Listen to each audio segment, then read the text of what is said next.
El gobierno ecuatoriano decreta estado de excepción y toque de queda tras la fuga de alias Fito, el líder de la banda Los Choneros, y por motines en 6 cárceles del país. Es la primera vez que el presidente Daniel Noboa recurre a esta medida. Conectamos con nuestro corresponsal. Se cumple un año del asalto al Palacio de los Tres Poderes en Brasil. El presidente Lula da Silva encabeza unos homenajes para, según él, no olvidar lo que sucedió esa fecha y celebrar la democracia. Tenemos un reporte desde Río. Reestructuración en el gobierno de Francia. El presidente Emmanuel Macron aceptó la renuncia de Elisabeth Borne como primera ministra, quien será el nuevo inquilino o inquilina del Palacio de Matignon. El anuncio se espera este mismo martes. Conectamos con nuestra periodista en París. Bienvenidos a una nueva emisión informativa aquí en la pantalla de France 24. Gracias por estar conectados con nosotros. Mi nombre es Juan Pupiales. No para la crisis carcelaria en Ecuador. Este lunes el presidente Daniel Noboa declaró el estado de excepción por 60 días y toque de queda para controlar los motines en 6 cárceles del país luego de la fuga de Adolfo Macías alias Fito, líder de la banda criminal Los Choneros, que estaba preso en Guayaquil. Esta es la primera gran crisis de seguridad que enfrenta el nuevo mandatario ecuatoriano, quien anunció el decreto en sus redes sociales. Acabo de firmar el decreto de estado de excepción para que las Fuerzas Armadas tengan todo el respaldo político y legal en su accionar. Hago un llamado a la ciudadanía, ya que esta lucha es de todos y que también les den su respaldo. Lo que vivimos es una muestra de que las cosas deben cambiar en el país y que las leyes que tenemos no son suficientes para vivir en paz, por lo que no hay espacio para políticos oportunistas que buscan sacar crédito a costa de una crisis de seguridad penitenciaria. Nosotros no vamos a negociar con terroristas, ni descansaremos hasta devolverle la paz a todos los ecuatorianos. Para ampliar esta información, vamos a Quito con nuestro corresponsal Gustavo Ortega. Gustavo, ¿qué detalles se nos puede entregar acerca de este decreto firmado por el presidente Noboa?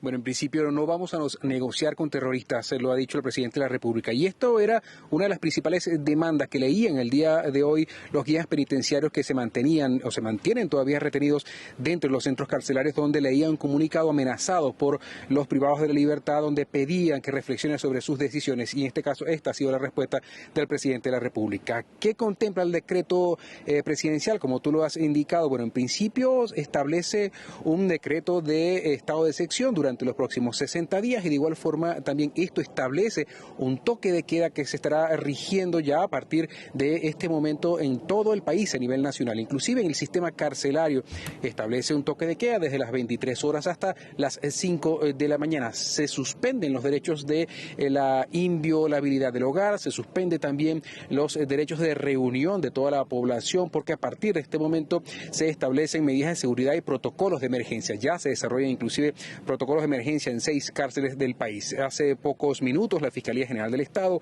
ha emitido una información que formula cargos a 2 funcionarios públicos. No ha dicho específicamente a quienes que estarían involucrados en esta fuga de Adolfo Macías alias Fito, líder de la banda Los Choneros. De igual forma también las autoridades continúan buscando a José Adolfo Macías alias Fito.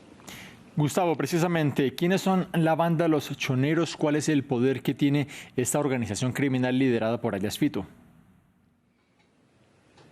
Bueno, Los Choneros es una de las bandas más peligrosas del narcotráfico en Ecuador. Existen desde hace 20 años y era Fito el líder de Los Choneros. Recordemos que Fito no es la primera vez que se escapa de un centro penitenciario, ya lo había hecho inclusive de la cárcel de Guayaquil. Él se mantenía recluido entre La Roca, en la cárcel de máxima seguridad, y de la cárcel de Guayaquil. De igual forma, también Fito cumplía una sentencia de 34 años por distintos delitos, inclusive asesinato, narcotráfico, tráfico de armas, entre otros. De igual forma ya cumplía 11 en la cárcel de Guayaquil y él había sido trasladado entre ambas cárceles. Pero de igual forma también Los Choneros, una banda narcocriminal, narcoterrorista, lo ha dicho el presidente de la República, que domina las rutas del narcotráfico con conexiones inclusive con carteles de México y de Colombia. Esos especialistas han dicho que inclusive su base de fuerza está contemplada por integrantes de 8.000 integrantes que pertenecen a esta banda de Los Choneros. Era Gustavo Ortega desde Quito. Gracias por este informe. Nosotros seguimos con noticias de América Latina. No hay perdón para quien atenta contra la democracia. Con este mensaje, el presidente de Brasil, Lula da Silva, lideró una conmemoración en Brasilia cuando se cumple un año del asalto al Palacio de los Tres Poderes por parte de seguidores del antiguo mandatario Jair Bolsonaro. Los detalles sobre este evento y el proceso judicial contra los asaltantes con nuestra corresponsal Valeria Sacone. En el primer aniversario de los atentados antidemocráticos contra los tres poderes en Brasilia, el presidente Luis Ignacio Lula da Silva ha hecho una defensa apasionada de la democracia durante un acto solemne en el Palacio del Congreso en la capital. Lula ha pedido que todos los responsables sean punidos severamente y ha dicho que no habrá amnistía porque esto abriría el camino a una impunidad y a la posibilidad de más atentados que él ha definido como terroristas. A día de hoy hay 30 personas condenadas en firme, 66 imputados están en cárcel preventiva y más de 1.300 personas aguardan un juicio. Se calcula que hasta el mes de abril el Tribunal Supremo va a juzgar a más de 146 personas. Mientras tanto, el país intenta recobrar la normalidad. Lo hemos visto hoy en los actos solemnes, tanto en el Tribunal Supremo como en el Congreso. Sin embargo, la polarización política sigue de alguna forma porque ha habido grandes ausentes, varios gobernadores afines al expresidente Jair Bolsonaro, como el de Río de Janeiro y el de São Paulo, y además la ausencia más comentada ha sido la del presidente de la Cámara de los Diputados, Arthur Lira, que además de ser un aliado de Bolsonaro, está con los ojos puestos en las elecciones municipales de este año, que van a ser muy reñidas, y también en su posible reelección como jefe de la Cámara el año que viene. Dejamos la región. La primera ministra de Francia, Elisabeth Borne, dimitió y el presidente Emmanuel Macron aceptó la renuncia. Se espera ahora una remodelación del gabinete con miras a reforzar el segundo mandato de Macron. Borne abandona la jefatura de gobierno tras las dificultades para la nueva ley de migración y después de la crisis en 2023 por la polémica reforma de las pensiones. La ampliación de esta noticia con nuestra periodista en París, Erika Olavarría. Fue a través de la red social X, antiguo Twitter, que el presidente Emmanuel Macron confirmó la dimisión de Elisabeth Borne como primera ministra francesa. Efectivamente, se especulaba sobre su renuncia en las últimas horas. Ella se reunió con el presidente entre las 3 y las 4 de la tarde y finalmente fue a través de esta red social que Emmanuel Macron daba las gracias a la ministra por su trabajo. Posteriormente, el Palacio del Elíseo enviaba un comunicado de prensa a los medios de comunicación y más tarde se conocía a través de los medios de comunicación también la carta de renuncia de Elisabeth Borne.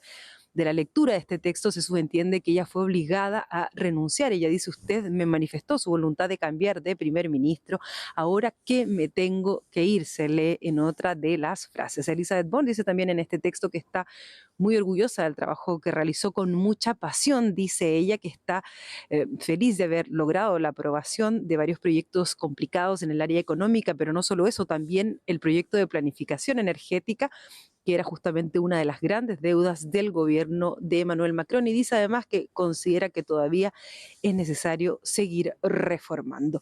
No conocemos todavía el nombre del sucesor de Elisabeth Borne, pero se especula que se conocerá mañana por la mañana. Han circulado varios nombres en los últimos días, entre ellos el del ministro de Defensa, Sébastien Lecornu, venido de la derecha. Justamente son los votos de la derecha los que le faltan al gobierno de Emmanuel Macron para conseguir la mayoría absoluta en la Asamblea Nacional que perdió en las legislativas del año 2022, pero también se ha hablado de Julien de Normandie, un macronista del primer minuto, solo que él carece o nunca ha sido electo en un cargo de elección popular como diputado o senador, por lo tanto tendría poca legitimidad frente a la Asamblea Nacional. En las últimas horas ha comenzado a circular con fuerza además el nombre del actual ministro de Educación, Gabriel Attal, portavoz del gobierno de Emmanuel Macron en su primer periodo.